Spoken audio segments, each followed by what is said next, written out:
हाय दोस्तों, एक हज़ारों में मेरी बहन है कि आज के एपिसोड में आपको देखने को मिलेगा।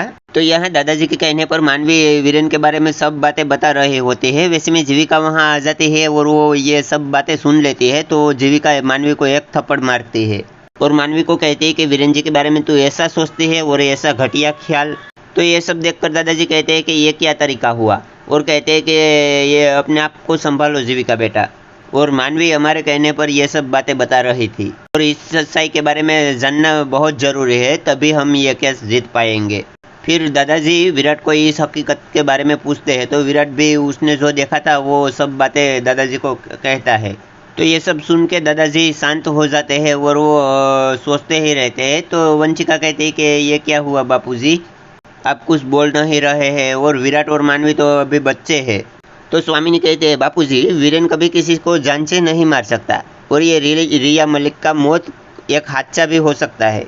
तो दादाजी कहते हैं अगर ये एक हादसा है तो हम वीरेन को बचा लेंगे, उसे कुछ नहीं होने दूंगा। और अगर ये सच नहीं हुआ और वीरेन ने जानबूझकर उसका खून किया है तो हम में से कोई उनका साथ नहीं देंगे।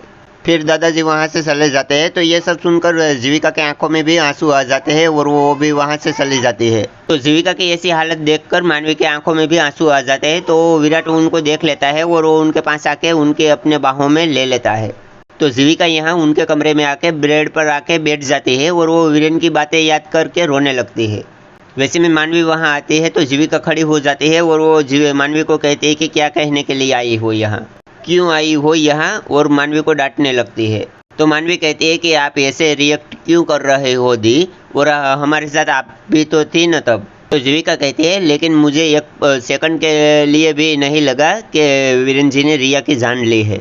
तो मानवी रोने लगती है और वो कहती है कि दी मैं आपको इस बारे में बात नहीं करना चाहती हूँ और आपके ऐसी हालत में नहीं देख सकती, और रो रो के आपने ये क्या हालत बना रखी है। तो जीविका कहती है कि मनु अब घाव लगाकर मलहम लगाने की कोई ज़रूरत नहीं है, और जान गई हूँ मैं तेरी असलियत कैसी नज़र से देखती है वीरेन जी को। और मानवी को डांटने लगती है और वो उनको वहाँ से जाने के लिए कहती है। तो मानवी रोते रोते वहाँ से चली जाती है। तो यहाँ ऋषिकेश में स्वीटी चाय बनाते बनाते सोच रही होती है और वो कहती है कि कमाल है, ये चंडीगढ़ वालों की तो बात ही कुछ और है। ये लोग खून भी करे तो भी उनका नाम हो जाता है और टीवी में उनकी न्यूज़ आने लगती है। और एक मैं हूँ जो यहाँ 8x10 की रसोई में चाय बना रही हूँ, और कहते हैं पता नहीं वो दिन कब आएगा जब मैं भी टीवी पर आऊँगी, लेकिन कैसे, और वो सोचने लगती है। तो मदन यहाँ छोटी विजी को कहता है कि पता नहीं सच क्या है, मुझे तो बहुत चिंता हो रही है विजी, एक तो चंडीगढ़ में किसी को फ़ोन नहीं लग रहा है। वैसे में स्वीटी वहाँ चाय लेके आती है और वो टेबल पर चाय रखती है और वो कहती है कि विजी मैं आपसे एक बात कहूँ। तो विजी कहती है बोलो स्वीटी। तो स्वीटी कहती है कि मैं सोच रही थी कि चंडीगढ़ में इतना बड़ा हादसा हो गया है और वीरेन जीजू को पुलिस ने हिरासत में ले लिया है, और जीविका दी पता नहीं उन पर क्या बीत रही होगी, और वो चंडीगढ़ जाने के लिए छोटी विजी को कहती है। तो छोटी विजी कहती है मदन आज पहली बार स्वीटी ने कायदे की बात की है, मुझे लगता है कि मुझे चंडीगढ़ जाना चाहिए। तो ये सुन के स्वीटी कहती है कि विजी आप अकेले क्यों जाएगी, हम सब चलते हैं ना चंडीगढ़, जितने ज़्यादा लोग उतना ज़्यादा सहारा। तो छोटी विजी कहती है चुप कर स्वीटी, हम वहाँ जाके भीड़ क्यों करेंगे, और वो स्वीटी को डांटने लगती है और वो कहती है कि जा तू अपना काम कर, और वो स्वीटी को वहाँ से भेज देती है। तो स्वीटी वहाँ से जाने लगती है। वैसे में टब्बू वहाँ आ जाता है तो वो एक दूसरे को टकरा जाते हैं। तो टब्बू कहता है कि अरे स्वीटी क्या हुआ है, ऐसी रोती हुई शक्ल क्यों बना रखी है, और कहता है कि अरे तू रो क्यों रही हो।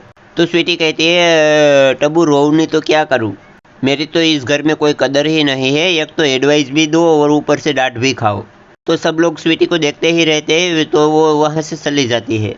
तो यहाँ इंदर स्वामिनी और वंशिका को खाने के लिए कहता है और वो कहता है कि देखिए घर में जो भी मुसीबत आई है उनका सामना तो हम लोग कर ही रहे हैं, और खाना नहीं खाने से वो मुसीबत का हल तो नहीं हो जाएगा। और वो स्वामिनी और वंशिका को खाना खाने के लिए कहता है। तो वंशिका कहते हैं कि इंदर हमारी भूख मर चुकी है, और वो भी बापूजी की बात सुनकर।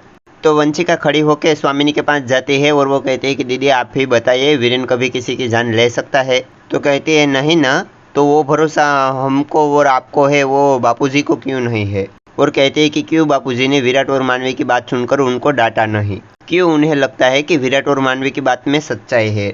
और वंशिका स्वामिनी को बापूजी से बात करने के लिए कहती है। तो स्वामिनी कुछ नहीं बोलते हैं। तो वंशिका कहते हैं कि कहीं आपको भी ऐसा नहीं लगता कि वीरेन कसूरवार है। तो स्वामिनी खड़ी हो जाती है और वो कहते हैं कि क्या बोले हम तो कुछ समझ ही नहीं पा रहे हैं।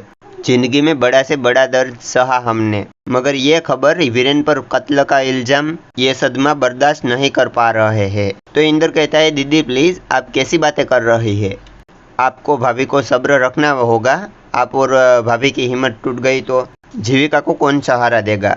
और कहता है प्लीज दीदी आप कुछ खा लीजिए और जीविका को भी कहिए वो भी कुछ खा ले, उसने भी सुबह से कुछ नहीं खाया है। तो प्लीज़ दोस्तों वीडियो अच्छा लगा है तो इनके लिए एक लाइक तो बनता ही है। और ऐसे ही डेली के आने वाले नए नए ट्विस्ट देखना चाहते हैं तो हमारे चैनल को सब्सक्राइब कर लीजिए, क्योंकि हम इस चैनल में डेली के वीडियो अपलोड करते हैं और आप उनको देख पाए। तो चलो दोस्तों मिलेंगे कल नाइट को नए आने वाले एपिसोड के साथ।